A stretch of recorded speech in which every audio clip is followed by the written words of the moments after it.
एक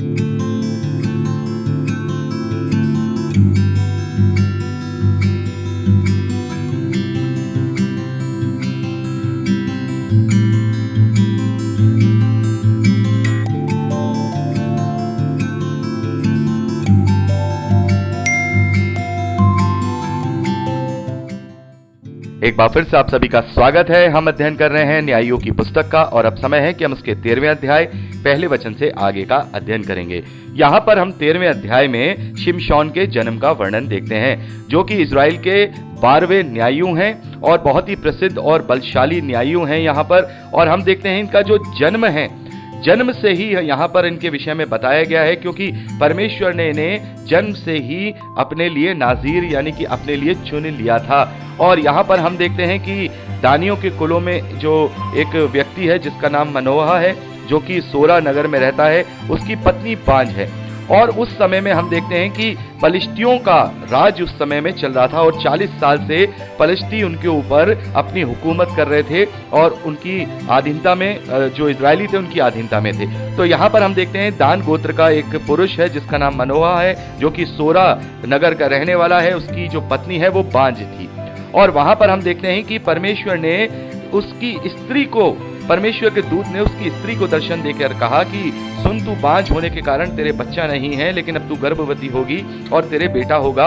और अब सावधान रहना, ना तो तू दाखमधु या किसी भांति की मदिरा पिए और ना कोई अशुद्ध वस्तु खाए, क्योंकि तू गर्भवती होगी और तेरे एक बेटा उत्पन्न होगा और तू उसके सिर पर छुरा ना फिराना, क्योंकि वह जन्म से ही परमेश्वर का नाजीर होगा। नाजीर के विषय में मेरे प्यारे बहनों मैं आपको बता चुका हूं। गिनती की पुस्तक उसके 6ठे अध्याय पहले वचन से लेकर 5वें वचन तक का जब हमने अध्ययन किया था, वहां पर मैंने आपको बताया था कि परमेश्वर के लिए अपने आप को सबसे सेपरेट कर देना नाजीर की प्रथा होती है। और यहां पर हम देखते हैं कि शिमशोन को बिल्कुल परमेश्वर ने अपने लिए जन्म से ही नाजीर कर दिया है, सेपरेट कर दिया है। और उसका चिन्ह जो ठहराया है वो ये ठहराया है कि उसके सिर पर कभी भी छुरा या उस तरह नहीं फिरेगा, उसके सिर को कभी भी उसके बालों को मुड़ाया नहीं जाएगा। मेरे प्यारे भाई बहनों, यहाँ पर एक और बात जो परमेश्वर का दूत है उसकी माता से कहता है कि जब तू गर्भवती होगी तो कोई भी किसी भी प्रकार की दाख मधु या किसी भी प्रकार की मदिरा और कोई भी अशुद्ध वस्तु जो व्यवस्था में दी गई है उसका सेवन नहीं करेगी, यानी कि अपने आप को पूरी रीति से तुझे शुद्ध रखना होगा। और नाजीर की जो नियम होता है उसमें यही होता है कि जो अपने आप को नाजीर की मन्नत मांग करके परमेश्वर के लिए अपने आप को न्यारा करता है, सेपरेट करता है, वो परमेश्वर के ही संगति में रहता है। तो जब वो नाजीर की अवस्था में, गर्भ में ही नाजीर की अवस्था में आ जाएगा, सेपरेशन और परमेश्वर के चुनने वाली अवस्था में आ जाएगा, तो फिर उसकी माता को भी पूरी रीति से पवित्र ही रहना होगा। तो यहाँ पर हम देखते हैं इस प्रकार से सारी बातों को आप यहाँ पढ़ सकते हैं। शिमशोन के जन्म का वर्णन यहाँ पर आप पढ़ सकते हैं। मेन चीज जो है वो ये है कि उसका जो सर है वो कभी भी मुड़ाया नहीं गया, क्योंकि परमेश्वर ने ये मना किया था। और उसके बाद हम देखते हैं कि वैसे ही शिमशोन का जन्म होता है और वो अपनी डील डॉल में बढ़ने लगता है। तो यहाँ पर कोई ऐसी और खास बात नहीं है जो हम आपको डिस्क्राइब करें या हम लोग डिस्क्राइब करें, आप इसको पढ़ के ही समझ सकते हैं। मेन बात मैंने आपको बता दी है। और आगे 14वें वचन में हम देखते हैं शिमशोन और तिम्ना नगर की स्त्री के विषय में। यहाँ पर हम देखते हैं शिमशोन तिम्ना नामक नगर को जाता है और तिम्ना में एक जो पलिश्ती स्त्री है उसको देखता है। मेरे प्यारे भाई बहनों, जैसा कि हम जानते हैं कि समय समय पर बहुत सारी ऐसी जातियां हैं जो इजरायलियों पे प्रबल हुई हैं। और हम देखते हैं कि शुरुआत से ही जो अम्मोनी लोग हैं वो ज्यादातर इजरायलियों पर हावी रहे हैं, मुआबी लोग ज्यादातर हावी रहे। लेकिन उसके बाद जो सबसे बड़ा जो दुश्मन हम कहेंगे इजराइल का जो देश बना है वो पलिश्तीन बना है, पलिश्ती देश, जो कि हम खाड़ी में नीचे की तरफ देखते हैं। आज भी उसके देश का हम नक्शे में नाम पाते हैं जिसे हम फिलिस्तीन कहते हैं।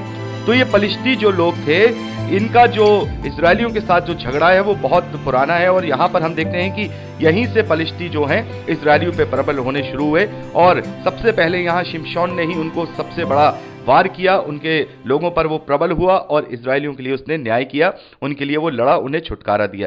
तो यहाँ पर हम देखते हैं कि एक पलिश्ती स्त्री है, उसको देख करके शिमशोन मोहित हो जाते हैं और वो उससे विवाह करना चाहते हैं। जब शिमशोन अपने माता पिता से कहते हैं कि भाई तिम्ना नगर में मैंने एक पलिश्ती स्त्री को देखा है और अब मेरा उससे विवाह करा दो, तो उसके माता पिता उससे कहते हैं कि भाई तुम्हारे घराने में, तुम्हारी जाति भाइयों में या इजरायली में कोई ऐसा नहीं है कि मैं तुम्हारी वहां विवाह करा सकूं। एक अन्य जाति स्त्री से जो खतना ना किए हुए लोग हैं, गैर लोग हैं, उनके साथ तू अपना इससे विवाह करना चाहता है। तो यहाँ पर हम देखते हैं कि शिमशोन ने अपने पिता से कहा, नहीं, उसी से मेरा विवाह करा दे क्योंकि वो मुझे अच्छी लगती है। चौथे वचन को बड़े ही ध्यान से सुनने वाली बात है। उसके माता पिता ये नहीं जानते थे कि ये यहोवा की ओर से है कि वे पलिश्तियों के विरुद्ध दाव ढूंढता है। उस समय तो पलिश्ती इजराइल पर प्रभुता करते थे। तो मेरे प्यारे भाई बहनों, यहाँ पर यह बताया गया है कि जो शिमशोन है वो उस स्त्री को जो चाहने लगा था, उससे विवाह करने चाहता था, ये परमेश्वर की ही योजना में था। क्योंकि परमेश्वर यहाँ पर पूरी रीति से योजना बना रहा था कि किसी रीति से शिमशोन फिलिस्तियों के विरोध में हो जाए। और यही विवाह हम देखेंगे, यही विवाह जो इसका हुआ है, जो कि पूरा विवाह नहीं हुआ है, यही जो संबंध है आगे चल के फलिस्तियों और यहूदियों के बीच में एक झगड़े की जड़ बनेगा, एक विवाद की जड़ बनेगा। और उसमें जब शिमशोन फलिस्तियों को पराजित कर देगा, तो ये एक तरीके से एक जड़ यहाँ पर हो रही है। और ये परमेश्वर की ही योजना से हो रहा है कि शिमशोन उस फलिस्ती स्त्री को पसंद करे और उससे विवाह करने के लिए बोले। तो यहाँ पर हम देखते हैं कि आपने यहाँ पढ़ा ही होगा, नहीं तो आप इसे पढ़ लीजिएगा। तो वहां पर वो कहते हैं, ठीक है भाई, हम जब तुम कहते हो कि उससे विवाह करना चाहते हो तो हम तुम्हारा उन्हीं से विवाह कर देते हैं। तब शिमशोन उस स्त्री से बातचीत करने अपने माता पिता को लेकर के तिम्ना को चल दिया। और वहां पर तिम्ना की दाग की बारी के पास पहुंचा और वहां पर उसने अपने सामने एक जवान शेर को देखा जो उसके ऊपर गरजा रहा था। और तभी परमेश्वर का आत्मा उस पर बल से उतरा और उसके हाथ में कुछ भी नहीं था, कोई हथियार भी नहीं था, और उसने निहत्थे उस शेर को ऐसे फाड़ डाला जैसे कि बकरी का बच्चा कोई फाड़ता है। और उसने ये जो काम किया था उसने किसी को भी नहीं बताया, अपने माता पिता को भी नहीं बताया कि मैंने ऐसे ऐसे एक शेर को अपने हाथों से, निहत्थे हाथों से मार दिया है। और उसके बाद हम देखते हैं कि शिमशोन उस स्त्री के घर जाता है, वहां बातचीत करता है जिसे वो पसंद करता था, और विवाह वगैरह की सारी बातचीत करके वापस लौट जाता है। और कुछ दिन में वापस आता है, जो समय ठहराया गया था कि भाई उस समय में आकर मैं अपनी पत्नी को ले जाऊंगा। तो वो वापस तिम्ना नगर में जाता है और वहां पर वो रास्ते में देखता है उसी शेर को जिसे उसने मारा था। वहां वो देखता है कि उसकी लोथ में मधुमक्खियों ने एक छत्ता लगा रखा है और उसमें से वो कुछ शहद तोड़ लेता है और खुद भी खाता है और अपने माता पिता को भी खिलाता है। लेकिन वो किसी को बताता नहीं है कि ये वही शेर है जिसे मैंने मारा था, और ये मधुमक्खी का जो छत्ते में से जो मैं मधु लाया हूं, ये शेर की लोथ में लगा था। यानी कि ये जो घटना है वो शिमशोन के सिवा किसी को नहीं पता थी, केवल शिमशोन ही इस बात को जानता था कि ये जो मधुमक्खी का छत्ता है ये उस शेर की लोथ में लगा था। तो यहाँ पर हम देखते हैं फिर उसके बाद जो भी उस वक्त जो रीत हुआ करती थी फिलिस्तियों की, वहां वो उस स्त्री के पास जाता है और वहां पर जो उस स्त्री का जो पिता था वो एक बहुत बड़ा भोज रखता है, 7 दिन का भोज, और वो अपने जितने भी जाति भाई हैं, फिलिस्ती लोग हैं जो खानदान वाले होंगे, उन सबको 7 दिन के लिए 30 लोगों को न्योता देता है। और 30 लोग जब उसके साथ बैठ करके, शिमशोन के साथ बैठ करके उस भोज को कर रहे हैं, तो जैसा हम देखते हैं कि आपस में जब कोई अपने ससुराल जाता है या फिर हम कहें लड़की वालों के लिए जाता है तो वहां आपस में बातचीत होती है। तो वहां पर शिमशोन ने उनके बीच में एक पहेली को रख दिया। शिमशोन उनसे कहता है कि तुम अगर इस पहेली को मुझे 7 दिन तक बता दोगे, क्योंकि 7 दिन का वो भोज है और 7 दिन तक वो भोज चलेगा, अगर इन 7 दिनों में तुमने मुझे इस पहेली का अर्थ बता दिया तो मैं तुम्हें 30 कुर्ते दूंगा और 30 जोड़े कपड़े दूंगा। और यदि तुम 7 दिन तक इसका अर्थ नहीं बता पाए तो फिर तुम मुझे 30 कुर्ते दोगे और 30 जोड़े कपड़े के दोगे। और वो इस बात को मान लेते हैं और वो उनसे पहेली पूछता है, उनसे कहता है कि खाने वाले में से खाना और बलवंत में से मीठी वस्तु निकली। इस पहेली का अर्थ वो 3 दिन तक भी नहीं बता पाए। तो ये जो पहेली है ये उस घटना से रिलेटेड है, जो घटना केवल शिमशोन ही जानता है कि बलवंत में से मीठी वस्तु निकली, यानी कि बलवंत कौन है? शेर है, और शेर में से ही वो मधु उसने तोड़ा है, और उस घटना को कोई भी नहीं जानता है। तो जब इस घटना को कोई नहीं जानता था तो कोई भी इस पहेली का अर्थ बता नहीं सकता था, और यही हुआ। 3 दिन तक वो उसका अर्थ नहीं बता पाए। तब 7वें दिन वो लोग जाकर के शिमशोन की जो होने वाली पत्नी है उसके पास जाते हैं और कहते हैं कि भाई तुम लोगों ने हमें नेवता दिया है, यहाँ अपने भोज में बुलाया है, क्या हमें लुटवाने के लिए भोज दिया है? क्या तू चाहती है कि हमारा धन जो है ये लोग, इसने इस तरीके की जो पहेली पूछी है इसको दे दें? अगर तुमने अपने पति को फुसला करके इसका मतलब नहीं जाना या हमें मतलब नहीं बताया तो फिर हम तुम्हें तुम्हारे परिवार समेत जला के मार देंगे। और उस प्रकार से हम देखते हैं कि शिमशोन की पत्नी उसके सामने रोने लगती है, शिमशोन से कहने लगती है कि भाई तू हमें इसका मतलब बता, और वो उसके बहुत सर हो जाती है, बहुत ज्यादा उसके सामने जिद करने लगती है। तब शिमशोन क्या करता है, जिसने अपने माता पिता को भी नहीं बताया था, वो राज जो है, उस पहेली का अर्थ जो है वो अपनी पत्नी को बता देता है और वो पत्नी जाकर के अपने लोगों को बता देती कि उसका मतलब क्या है।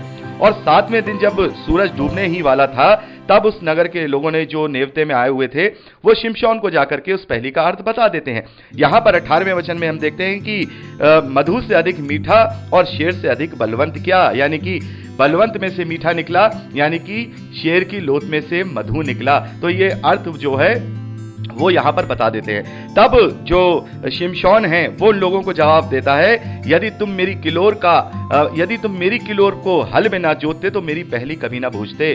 किलोर क्या होती है मेरे प्यारे भाई बहनों? किलोर उस गाय को कहते हैं जिससे कभी भी हम कहेंगे जिसके कभी बच्चा ना हुआ हो, और जिसे एक तरीके से बछिया, जवान बछिया जिसे कह सकते हैं, उसे किलोर कहा जाता है।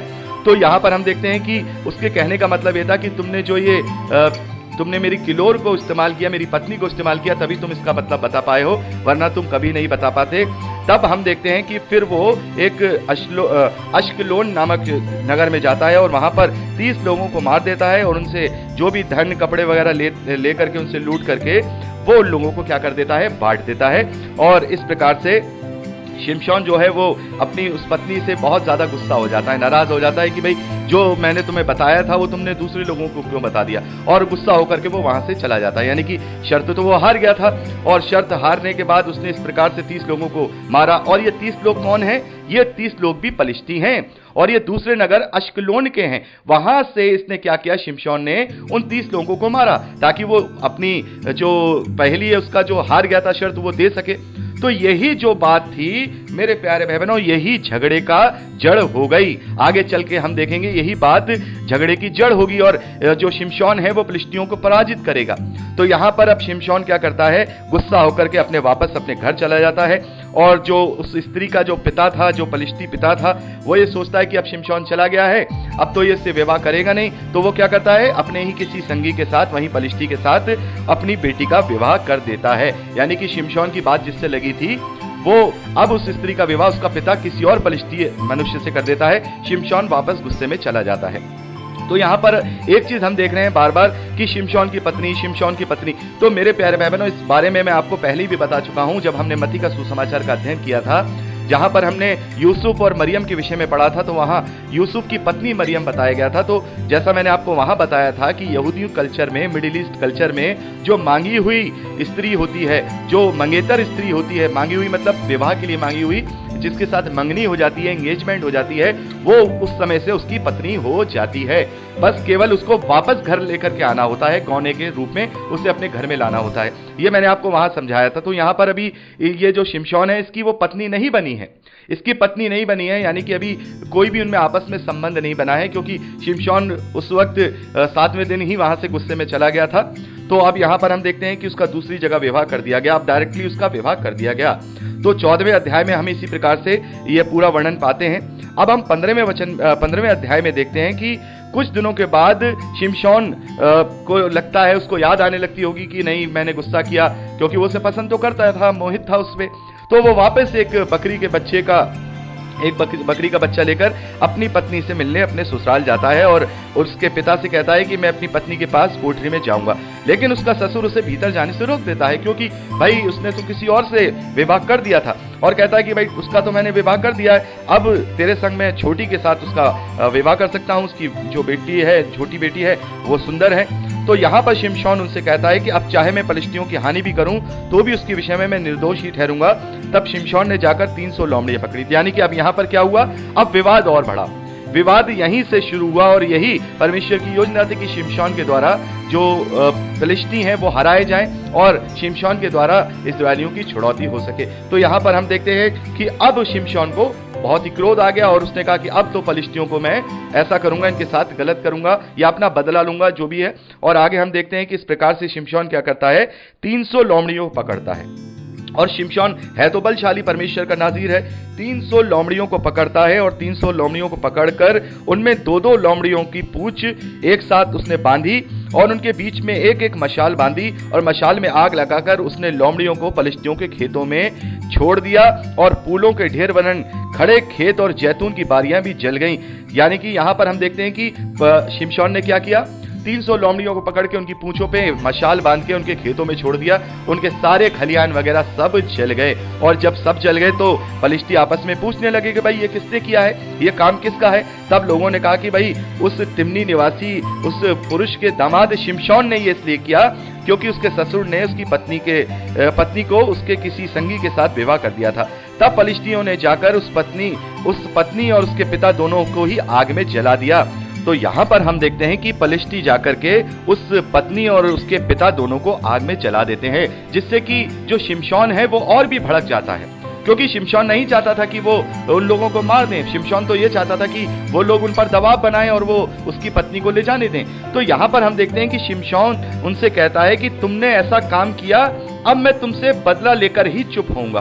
तो यहाँ शिमशोन उन लोगों से जिन्होंने उस पत्नी को और उसके पिता को दोनों को जला दिया था, उनको बड़ी ही हम कहेंगे क्रूरता के साथ मार डाला और जाकर के एताम नामक चट्टान की एक दरार में रहने लगा।